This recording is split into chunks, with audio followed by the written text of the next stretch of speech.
वतन की राह में वतन के नौजवान शहीद हो, पुकारते हैं ये ज़मीन व आसमां शहीद हो।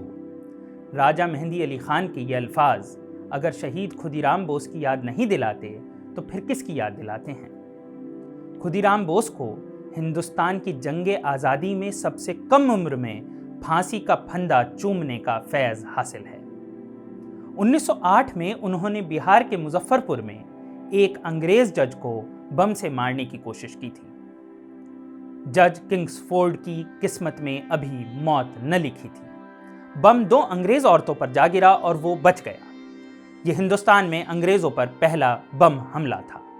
जाहिर है इस धमाके की गूंज लंदन तक सुनाई दी और अंग्रेज हुकूमत दहल गई। बम फेंकने वाले खुदीराम और प्रफुल्ल चाकी दोनों 18 या 19 बरस के थे। जहां एक तरफ खुदीराम को गिरफ्तार कर लिया गया, प्रफुल्ल ने पुलिस से मुठभेड़ के दौरान खुद को गोली मारकर शहीद कर लिया। शहादत का वही जाम जो कई बरस बाद शहीद चंद्रशेखर आजाद ने भी पिया था। पुलिस की जांच में कई परतें खुली। प्लान का मास्टरमाइंड बरिंद्र घोष और उनके भाई अरविंदो घोष को ठहराया गया। हेमचंद्र पर इल्जाम लगा बम बनाने का। पुलिस ने बहुत से बम, बंदूक और हथियार बनाने का सामान भी बरामद किया, लेकिन जिन्हें मुल्क से मोहब्बत हो उनको पुलिस का टॉर्चर डरा सकता था? बरिंद्र ने किसी का भी नाम बताने से साफ इनकार कर दिया। पुलिस के सामने एक गुत्थी थी। आखिर खुदीराम और प्रफुल्ल बंगाल से मुजफ्फरपुर बिहार तक किंग्सफोर्ड पर हमला करने क्यों आए?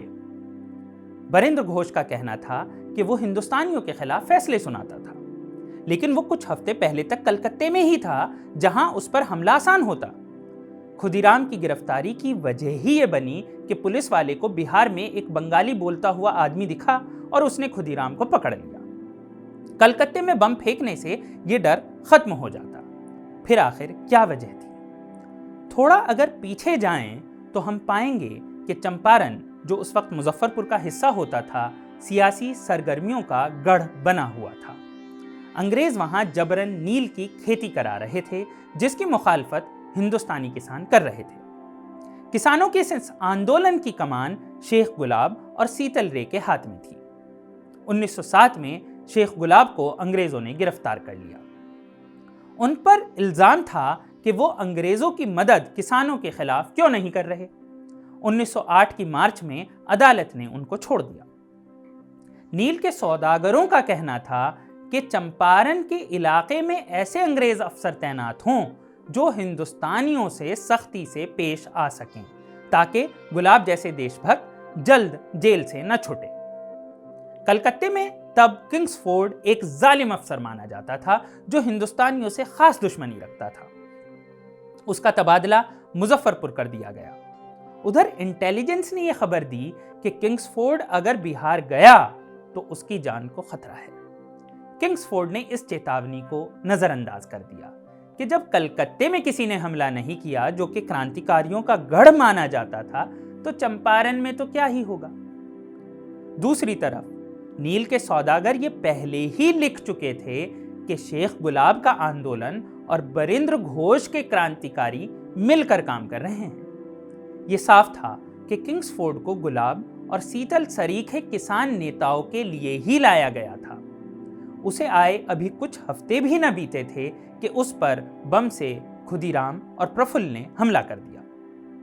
लेकिन किंग्सफोर्ड इस हमले में बच गया। इस धमाके ने लंदन तक हुकूमत को हिला दिया। लोकमान्य तिलक ने खुदीराम की बहादुरी की तारीफ अपने अखबार में लिखी, जिसके लिए उनको जेल जाना पड़ा। पूरे मुल्क में कई अखबार इसलिए बंद हुए कि उन्होंने खुदीराम को हीरो की तरह दर्शाया। कई एडिटर भी जेल गए। जगह जगह खुदीराम के फोटो वाले पोस्टकार्ड बिकने लगे और उनके जैसी धोती फैशन में आ गई।